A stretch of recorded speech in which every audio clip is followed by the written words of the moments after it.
ultimately building layer failed. And if that hadn't happened, again, Awesome Inc. wouldn't exist. What's up, everybody? Welcome back to Awesome Inc.'s podcast, where we highlight people pursuing their definition of, you guessed it, awesome. So buckle up and get ready for some more success story adventures and failures from Kentucky's tech and entrepreneur community. Hey guys, welcome to the Awesome Inc. podcast. I'm ecstatic. It is really early in the morning. Nick and I, we pulled an all-nighter after saving the world. And by the way, I'm with Nick Such, one of the Awesome Inc. co-founders, man of many talents, international man of mystery, some may say. And we're going to be talking about Awesome Inc.'s coding programs, all of our various initiatives, and we're going to get some of the backstory. And I'm really excited because we just kicked off one of our boot camp cohorts, and Nick's going to talk about that. But we're going to do a couple episodes diving into the why, how, the what of all we do with teaching people how to be software developers and transition from whatever they were doing to a new career. And that's just a little recap. So Nick, would love to know a little bit about you and what you do before we dive into some of the origin story. Cool. Thanks, Garrett. Yeah, really excited to finally get to reflect on this story. I think it's something I haven't really taken the time to look at as we've been building Awesome Inc. And I think there are a lot of parts to the history of this that we couldn't have planned out if we had said back in 2013, oh, this is how we think it should go. It didn't go that way, but we're pretty happy about where it's ended up and where we're heading next. So. A little bit of the history on Awesome Inc. So Awesome Inc. we got started in 2009, and Awesome Inc. wasn't really born until 2013. And so I can start with a few of the things that happened in that 4-year time period that led to Awesome Inc. And I think one of the biggest things is that it really was born out of failure. And so there were some things that didn't work. There were some plans that we had. And because those failed, it opened up an opportunity and gave us a perspective to be able to start doing these technology training courses. So a little bit of my history, you called me an international man of mystery. I'm not sure there's a whole lot that mysterious about me. But I am an international race car driver, and that's important. It's also a little humorous. The car I drove was UK's solar-powered car. I was on the solar car team as a mechanical engineering student at UK, and that goes a little bit into the origin because that was my opportunity to go from mechanical engineering, where I'm making wheels and gears and things that turn. It was my opportunity to spend a lot of time with programmers. And so this was an interdisciplinary team. We built a car. It goes really slow. That's the joke about it. I did drive a car between the US and Canada. So we crossed an international border at 35 miles an hour. So, but in doing that, I got to work with this cross-disciplinary team. And that, I think, was really when I got really excited about computer programming and the opportunities out there. A lot of the cool things that I could do as a mechanical engineer were actually things that were done with code. Really? Yeah. And so that was a bit of how I got into that. I also had a little bit of a background. I learned a little bit of web development in elementary school. So this is early days of the internet. We're talking mid 90s, probably 94, 95. Got to write some code, some HTML for the first time in third or fourth grade with Netscape Navigator. And that was a pretty magical experience. After that, I didn't really touch that for a little while. Came back to it in high school. And a lot of these are stories. In high school, I was on the high school football team. But if you've met me in person, you'd see that's kind of a laughable proposition. But what that did give me was a bit of a perspective. And so I got to, before a lot of things that were on the internet, I got to put my high school football team stats and video highlights and photos on the web. And for me, that was just another chance to kind of see that power of software, of the internet, of what you could do with just a small amount of knowledge. So fast forward to 2009, we were launching Awesome Inc. I had met Luke and Brian about 6 months before we opened the doors here, and their pitch to me was, "Hey, come join us as a co-founder, and we want this piece of Awesome Inc. to be called Awesome Labs. We want that to be the technology piece of Awesome Inc. We don't know what that means yet, but we want you to come start it based on, you've done some programming in the past. You've run the solar car team at UK. We think it's kind of in that area, but we don't know what it is yet." And so Awesome Labs, out of that, ended up growing a little bit of a startup of our own. So in addition to helping other companies get started as we do at Awesome Inc., we actually started our own company. It was called Awesome Touch. We had to put the name Awesome in everything. Yeah, we really do put the name in everything. Yeah. And so that Awesome Touch project, actually, I got to use some of the connections I had from UK's College of Engineering and the solar car team to pitch that as a UK computer science program capstone project. Okay. And so engineering students, in order to graduate, one of the last classes they take are these capstone classes. And we worked with an electrical engineering class, some students from that who built this touchscreen hardware. We built large format touchscreens, so 50-inch TVs basically that we turned into touchscreens. This was before the iPad, so touchscreens were new. It was kind of a big hype thing, and there wasn't a whole lot of commercial availability yet. I mean, the first iPhone came out in 2008 or 9? 2007. 2007, okay. Yeah. While I was a student, I remember, I think, listening to NPR when they talked about the announcement for that. Yeah. And so we got to kind of build in this environment where a lot of these things were new. But the other group of students we worked with was a group of computer science students, and they built software and found platforms to build it on. There wasn't an app store to build on for the hardware that we were using. And so we got to take basically propose this project and mentor these students, and they built some real software, and it was pretty cool. We eventually built out some mapping software that was used at several locations around Lexington. The Hilton was one of our more notable locations, so you could have a map of downtown Lexington and find out all the points of interest from this giant touchscreen in their lobby. And it was through that experience that we ended up starting found out about some opportunities related to healthcare, and ended up starting a kind of a spin-off of that called Building Layer. And if Building Layer had succeeded, we wouldn't be sitting here having this conversation today.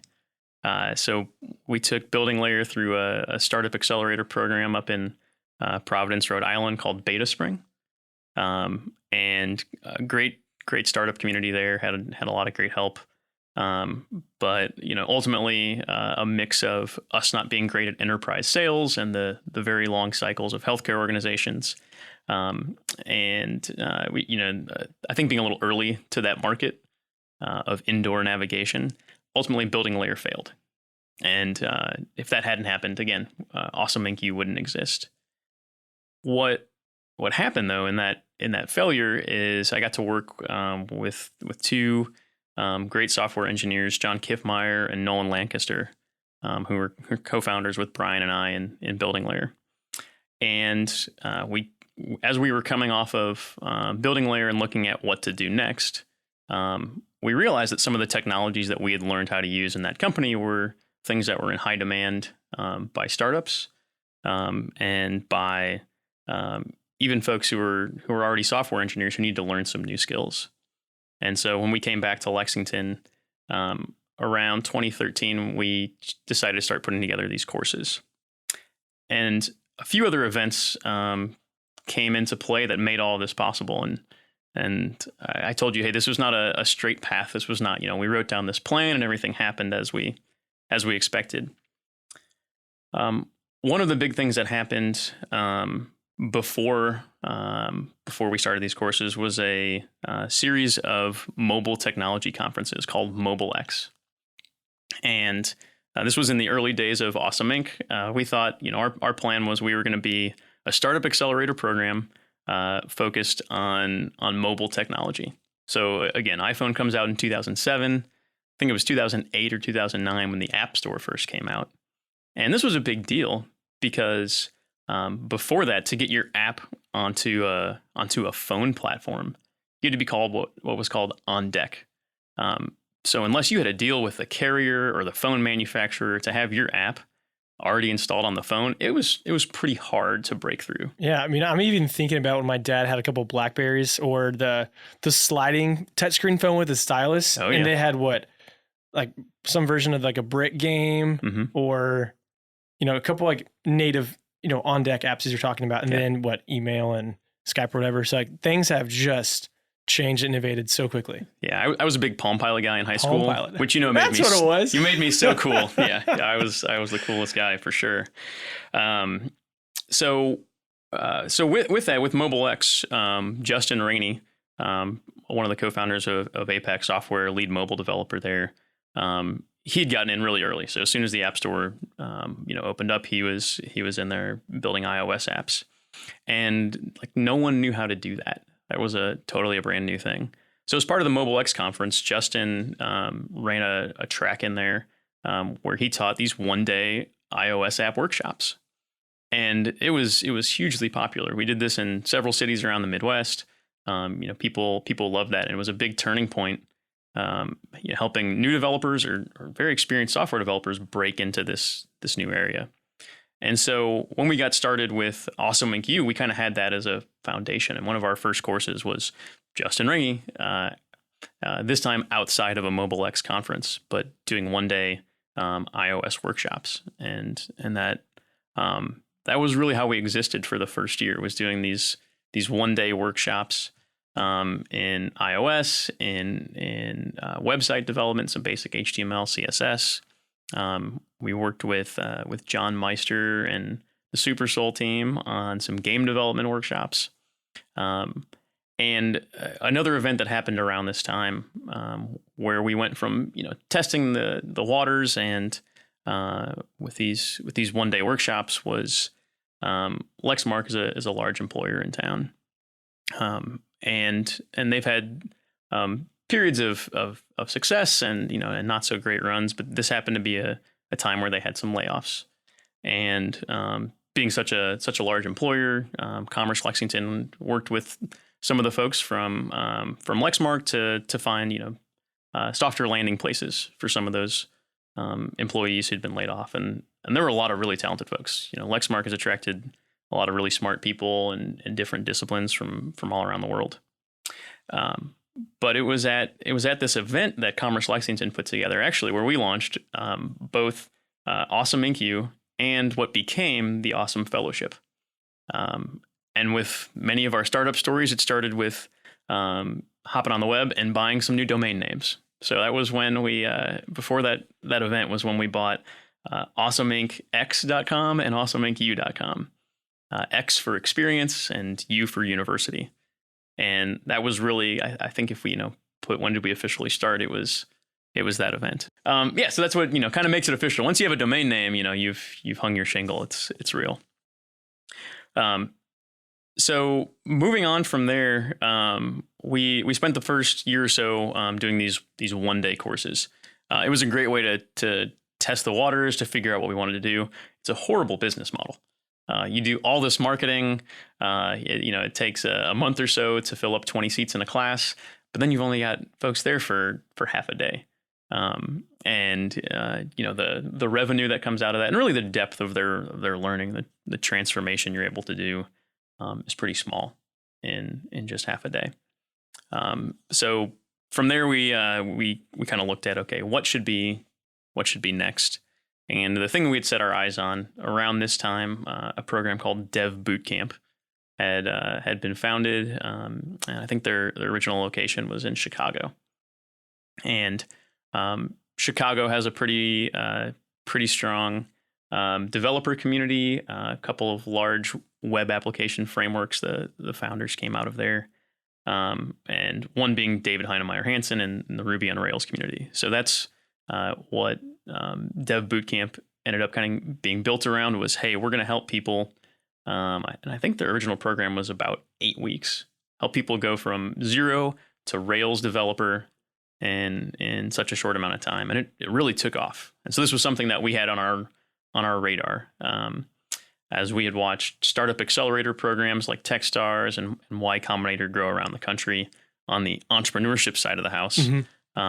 We looked for inspiration to programs like Dev Bootcamp for what we were doing. But in 2013, we were not ready for that. Lexington was not ready for that yet. So we kept that as kind of our goal. And it really took until 2016 for us to launch our very first bootcamp program. Okay. So why the name Bootcamp? I've always been curious of that. Yeah. So I think the name Web Developer Bootcamp took inspiration. I think there's some fitness boot camps, and the idea is in this accelerated period of time. I think a lot of the fitness ones are about a month. Okay. That you can make a big transformation because it's a small enough amount of time to make that commitment, but it's a long enough amount of time that you can see a meaningful change. And those programs, of course, took their naming from military boot camps, from folks who are going through basic training. So you're helping people get mentally shredded. I think that's one of the biggest things if you talk to our students now, is this is it really is this intensive transformation. And we've had a few service members who've gone through our program, and that's something I'm kind of sensitive about. I don't have a military background, and so if I'm using this this word to describe our program, is it accurate?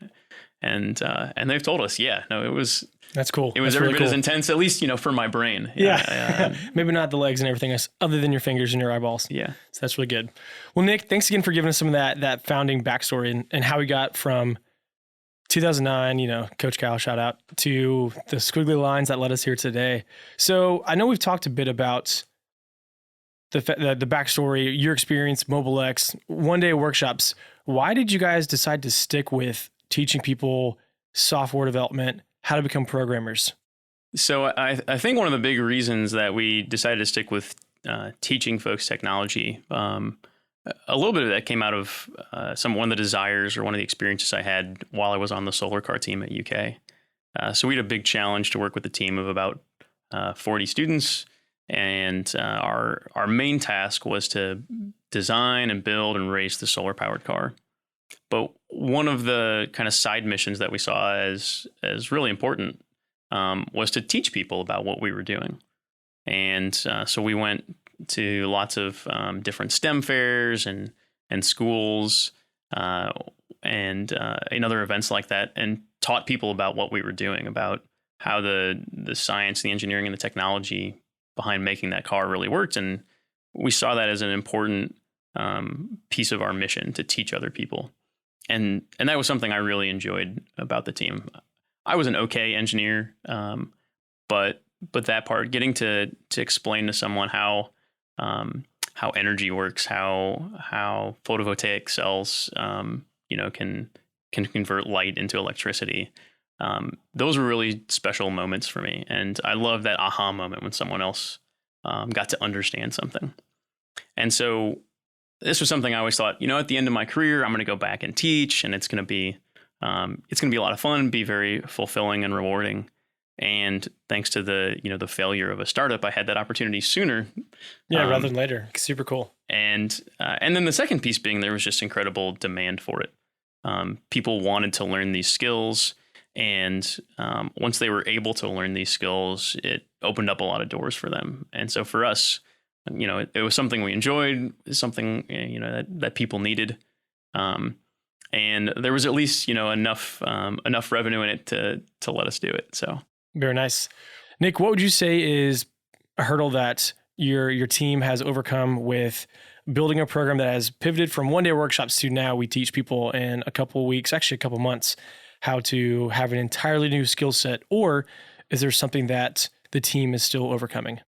Yeah, so I guess I can speak a little bit more on what we do now. So the Web Developer Bootcamp program is one of several courses we offer with Awesome Inc. U. We do youth courses, a lot of really fun stuff there, and it's amazing to see what kids can pick up. We do a lot of work with middle and high school kids. we still do some smaller courses. So we have an intro to web development, an intro to design, which are 8 or 9 week evening courses, and really do help people kind of get that taste and see, hey, is this something that I want to go deeper in?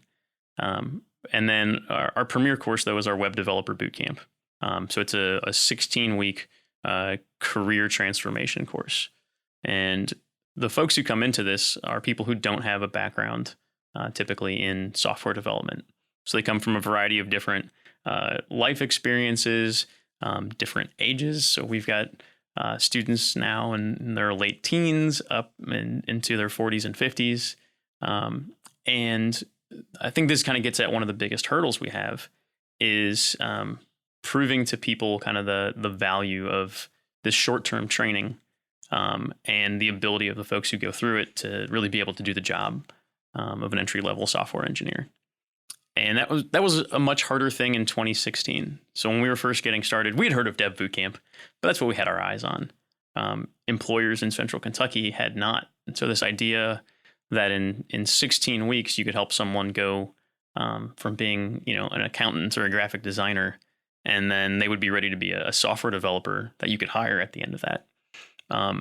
That was a bit of a leap for employers to latch onto when they were used to hiring people with a 4-year computer science degree. And one of the things that happened is, we are not the only boot camp in the world. So there, at this point, I think over 100 boot camps around the U.S. Since 2020, most of them have moved to online, but we really like that in-person experience. And I think that's one of the things that's helped us to overcome that hurdle is we really get to spend about 3 months with our students. And it's this immersive experience that ends up feeling a lot like working on a software engineering team. And I think that's been one of the biggest ways that we've overcome it is to look at this not just as an academic exercise, but more like on-the-job training. And so when our alumni get into an interview scenario, they can talk the talk. They're ready to jump in day one because really it's not day one for them. And I think the second thing I would give credit to is our alumni network. So we had a few folks in that very first program who trusted us a lot and have gone off and have been very successful in their careers. So Jason Mize is one of those folks. Kelly Wright, who works for Apex Software and has her own startup now. And Gary Deach, who's started his own business and been in several different startups. And even teaches with us in the Intro to Web. That very first class, they were the trailblazers. They took the leap with us. But now that they've gone off and been successful, and now we have 100 alumni out there working, that's been a really big help because a lot of employers, once they've hired one person out of the boot camp, they start to see the value. And really, this is a person mid-career who just happens to be new to technology. And so these are folks who are already great team members. They know how to work hard. They know how to get along with people.